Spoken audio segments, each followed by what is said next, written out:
তো hello guys, আপনারা কিন্তু জেমিনিতে এই মুহূর্তে একটি নতুন প্রবলেমে পড়ে থাকতে পারেন। আপনারা হয়তো যে কোনো ট্রেন্ডিং ফটো জেনারেট করতে চাইছেন, কিন্তু এখানে দেখুন একটি লেখা শো করছে I can not create more images for you today. তো আপনাদেরও যদি এই প্রবলেমটি হয়ে থাকে তাহলে আপনারা তা কি করে ফিক্স করবেন সেটাই জানাবো আজকের এই ভিডিওটিতে। তাই জন্য কিন্তু পুরো ভিডিওটি অবশ্যই দেখতে থাকুন।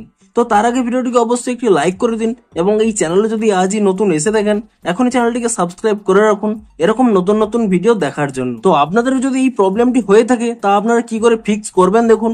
প্রথমে কি করবেন, এখানে কিন্তু আপনারা জেমিনি অ্যাপ থেকে আপনারা ব্যাক করে নেবেন এবং তারপর এখানে এই জেমিনি অ্যাপটিকে ট্যাব এন্ড হোল্ড করে নেবেন এবং তাহলে এখানে একটি অ্যাপ ইনফো অপশন পেয়ে যাবেন। আপনি সেই অ্যাপ ইনফো অপশনে ক্লিক করে নেবেন এবং তারপর এখানে স্টোরেজ ইউজেস এই অপশনে ক্লিক করে নিয়ে এখানে কিন্তু প্রথমে ক্লিয়ার ক্যাচ করে নেবেন এবং তারপর এখানে ক্লিয়ার ডাটা অপশনে ক্লিক করে নিয়ে এখানে কিন্তু ডিলিট করে নেবেন এবং তারপরে এখান থেকে ব্যাক করে নিয়ে আপনারা কিন্তু এখানে প্লে স্টোর অ্যাপটিকে ওপেন করে নেবেন এবং এখানে সার্চ করে নেবেন জেমিনি বলে এবং তারপর এখানে আপনারা চেক করে নেবেন যে কোনো নতুন আপডেট এসেছে নাকি।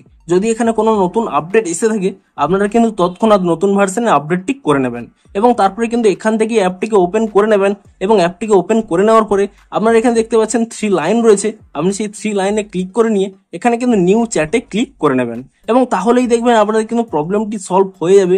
কিন্তু তবুও যদি আপনাদের প্রবলেমটি সলভ না হয়ে থাকে তাহলে কি করবেন, আপনাদের কিন্তু এখানে যে ইমেল আইডিটি রয়েছে তা কিন্তু চেঞ্জ করে নেবেন। তার জন্য কি করবেন, এই ইমেল আইডির উপরে ট্যাপ করে নেবেন এবং তারপর এখানে যে ডাউন অ্যারো অপশন রয়েছে আপনি সেই অপশনে ক্লিক করে নিয়ে আপনারা কিন্তু অন্য যে কোনো একটি ইমেল এখানে কিন্তু সিলেক্ট করে নেবেন। তো তাহলে কিন্তু এরকম একটি ইন্টারফেস চলে আসবে। আপনারা কিন্তু এখানে ইউজ জেমিনি এই অপশনে কিন্তু এখানে সিলেক্ট করে নেবেন, তাহলে কিন্তু নতুন ভাবে কিন্তু এখানে ইন্টারফেসটি চলে আসবে এবং তারপরে কিন্তু আপনারা যেভাবে ফটোগুলোকে জেনারেট করতে চাইছেন তা আপনারা ট্রাই করবেন, দেখবেন এবারে কিন্তু আপনাদের সেই প্রবলেমগুলো আর হবে না।